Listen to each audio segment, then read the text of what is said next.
termasuk salah satunya secara nasional. Kalbar di bawah ekspektasi atau di atas ekspektasi ini akan saya sampaikan di sini nanti. Sebelumnya kami mohon maaf dari Kementerian Agama, Baik Kanwil, Kementerian Agama Kota dan Kebudayaan, mohon maaf. Biasanya kegiatan ini dilaksanakan di hotel ya Bapak Ibu, ada fasilitas penginapan, ada sarapan, ada transport, ada contoh. Tetapi untuk tahun ini semua kegiatan terpangkas untuk MBG. Ada 16 kegiatan yang diambil semuanya. Hampir 1,5 miliar itu anggaran kegiatan diambil. Tetapi tidak menghalangi kita untuk melakukan langkah-langkah terkait penguatan pendidikan. Jadi hari ini kita melaksanakan kegiatan ini, kami sepakat tidak usah terlalu formal, nggak perlu ada pembukaan saja, tidak usah. Itu udah pola-pola lama, memakan waktu orang. Jadi belum sampai inti acara orang sudah jenuh. Kegiatan intinya yang harusnya 2 jam, tinggal belajarnya 1 jam setengah kemana-mana untuk sambutan. Nah, yang berstatus PPG, Bapak Ibu, ini tolong dipersiapkan yang lulus tahun ini, persiapkan sebaik mungkin, pastikan bahwa tahun depan Bapak Ibu memiliki ruang untuk menerima hak itu, menerima tunjangan profesi guru. Bagi yang belum, bagi yang guru-guru agama bidan baru masuk tahun ini, upayakan bisa masuk Dapodik agar bisa memiliki NUPTK dan tahun depan bisa ikut mengikuti debat profesi guru. Karena apa? Haknya mendapat tambahan 1 kali gaji pokok setiap bulannya. Jadi bagi guru-guru yang sudah memiliki sertifikat profesi, setiap bulan memiliki 2 gaji. Gaji dan tunjangan yang lengkap dan gaji profesi. Dan yang sudah lulus dan sudah mendapatkan NFG melalui surat keputusan penetapan penerima tunjangan. Ini tahun ini lumayan banyak. Tahun ini ada sekitar 24 kabar mendapat tambahan 24 guru yang sehingga tahun depan kami sudah mengusulkan untuk memberikan menambah anggaran membayar 24 guru yang lulus PPG. Jadi berbahagialah Bapak Ibu yang tahun ini. Tetapi seterusnya. Nah, ada juga sarjana hukum yang nggak notaris, sarjana hukum yang nggak pengacara. Ada sarjana hukum yang hakim, ada sarjana hukum yang jaksa. Nah ini Bapak Ibu sekalian, yang PPG ini silakan mengikuti ketentuan yang sudah ditentukan. Berikutnya lagi bahwa Bapak Ibu sekalian, tadi disampaikan oleh Pak Budiman, semuanya adalah berangkat dari hati. Dari hati itu apa Pak? Dari hati apa? Kan ada rumah makan dari hati.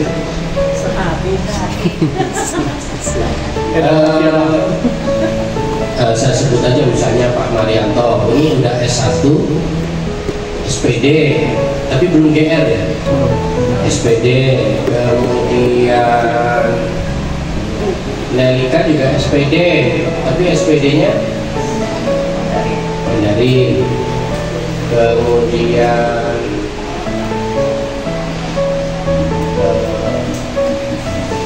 Akhir udah itu ya Akhir. SPD-nya masih SPD polos, misalnya Lili SPD polos ya Lili, SPD polos. Nah itu kan perlu kalau memang si Nelika mau jatuh cintanya ke pendidikan agama Buddha. Ini seperti juga Arif, Pak Agus, apakah mau jatuh cintanya diteruskan dengan jenjang perkawinan berikutnya, yaitu perkawinan ke agama Buddha. Maksudnya perkawinan begini, perkawinan profesi yang saya maksud, profesi supaya secara formal bapak ibu ini bisa diberikan haknya.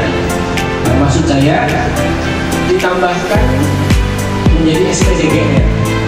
Nah supaya SPDGR itu sekarang ada namanya LPR, ada namanya apa segala macam itu. memotivasi saya untuk mengajar. Kebetulan saya ngajar di SDS Balita Cemerlang. Itu juga saya tanya HRD-nya, saya kok dikasih yang mungil-mungil ini ya. Oke, katanya terus terang sih Pak, peminatnya kurang. Kenapa? Iyalah kedua ada bilang harus sama Pak Kesini. Pak Fir dulu mulai ngajar tahun berapa? 1994. Waktu itu satu-satunya guru yang ada itu hanya singkatnya 4 orang. Bu Eni, Pak Johan, saya dan Bu Sukarwarman. Sukarwarman kan pensiun dini dan kita terakhir almarhum. Kemudian Pak Johan sudah tidak lagi. Masih di SMP, SMA 10. SMA 10. Masih Pak. Kemarin tuh waktu itu dia nanya saya ada lowongan nggak sedang? Saya sedang carikan lowongan di sini. Oke. Nah, kemudian saya ngajarnya sampai saya lupa berapa sekolah Bapak Ibu ya. Saya ngajarnya SD KIA, SD SMP KIA, belum SMK KIA tahun pertama itu angkatan saya. Menurut saya itu banyak orang jadi orang hebat. Kemudian itu 95 di MKIA ya, di semua jenjang. Kemudian 97 itu di SMEA 1 atau SMK 1 yang sekarang. Nah, kemudian di tahun berapa saya lupa, di SMK Taruna itu saya 4-5 tahun juga setelah pertangan tinggal tak ada lagi, saya juga disuruh ngajar ke sana. Kemudian di SMP 10 mantan SMP saya, jadi mau nggak mau itu mantan SMP saya ngajar itu 6 tahun nggak diberi gaji loh Bapak. Saya masuk jam normal, kalau orang kan cuma Sabtu, saya masuk jam normal saja. Pokoknya diatur, karena semua guru saya sendiri, yang nggak mau problem gitu ya. Dulu supaya anak-anak kita atau siswa kita yang tidak bisa menikmati pendidikan agama Buddha di sekolah formal, dia mengikuti pendidikan di sekolah formal di sekolah lainnya atau di sekolah negeri yang tidak ada gurunya, bisa mendapatkan pendidikan agama Buddha di sekolah minggu yang Bapak Ibu sekalian bisa gawangi, bisa diadakan lah intinya begitu.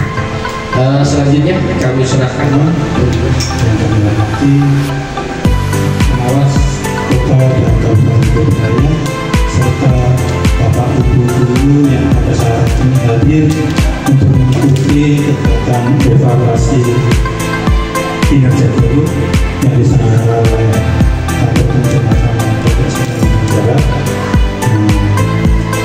Kegiatan khusus itu mengajarkan kepada Buddha dan Narasangka bahwa pada hari ini kita diberi kesehatan, ketentraman, ketenangan.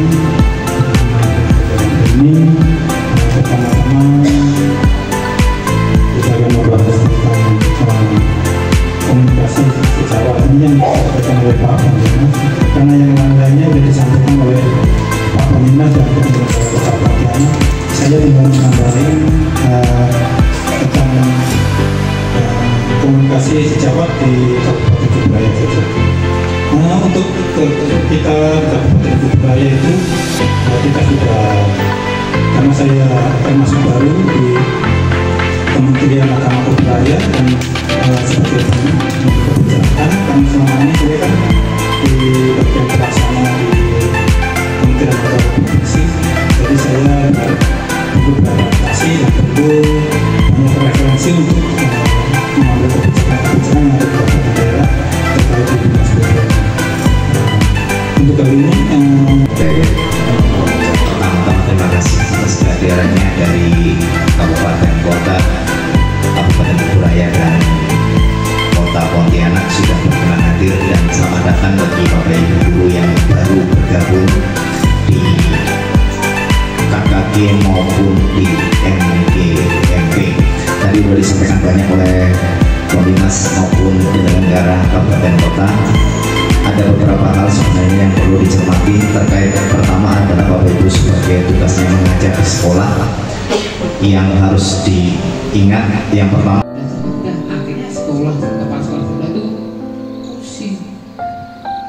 Nah, tapi itu untuk mencari putra, ngapain berpusing? Pindah aja ke agama yang ada gurunya. Jadi dia politik ubah. Nggak ada anak muda, kecuali yang ada gurunya. Tetap harus ngaji, nanti tempat saya itu tetap ada gurunya, ada gurunya. Yang lain, nol. Makanya sampai di dirjennya menunjukkan tidak diterima. Diterima karena datanya tidak ada. Itu ya, itu tentang. Saya lanjutkan dengan tulisan ini. Saya membenarkan betul sekali bahwa kawan-kawan guru honor jangan harap yang ada di negeri dapat honor kalau belum masuk Daudi. Pas sekolah tidak akan berani memberi honor kalau belum masuk Daudi, karena itu diajar dengan alasan jamnya lebih baik 1 atau 2 peserta benar-benar diajar, karena nanti korbannya banyak kalau gitu. Sekolah induknya jadi korban, sekolah tangganya juga jadi korban. Tidak ada yang optimal. Lebih baik 1 optimal daripada 10 tidak optimal. Betul? Saya tidak mau. Jadi mulai bulan depan saya sudah ngomong semua tidak, saya tidak mau. Lebih baik ada gurunya daripada dipaksakan. Karena apa? Ini keluar dari sekolah. Keluarnya sekolah karena guru sih, bukan masalah. Bu, kenapa enggak Bu? Kasihan fakultas agaknya banyak. Kasihan gurunya juga kasihan muridnya. Karena sekolah ini tidak mau jadi hal-hal.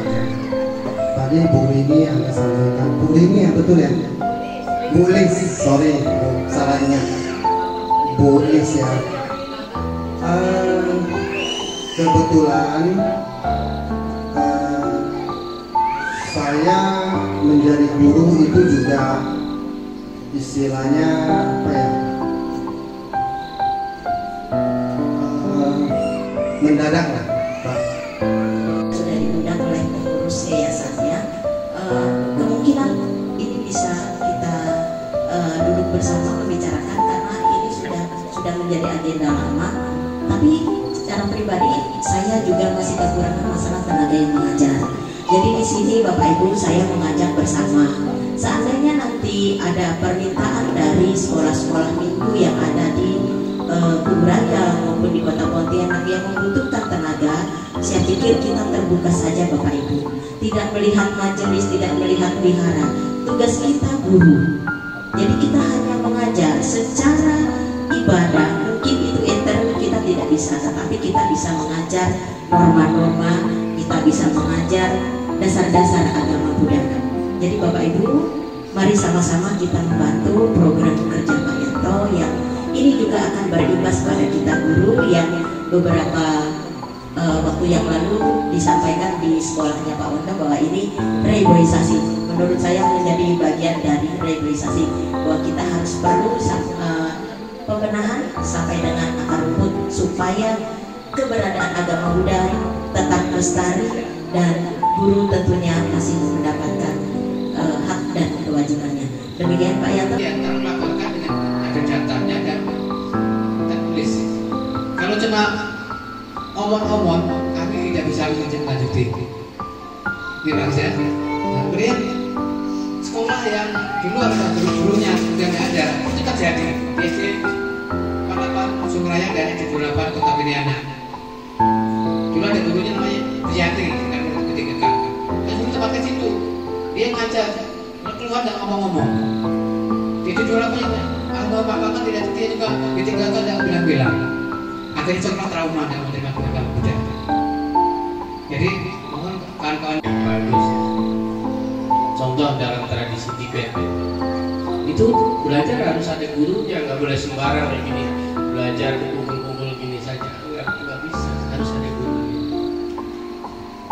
Jadi kalau ada murid beragama Buddha di suatu sekolah, di situ sudah jelas ada guru agama Buddhanya, walaupun bukan gurunya dia dari awal, lalu dia nggak mau karena secara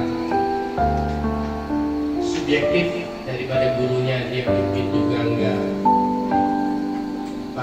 ada rasanya, kemudian penilaian lain-lain dan seterusnya. Ini si murid akhirnya begitu. Gejala atau penyakit kaki, iya.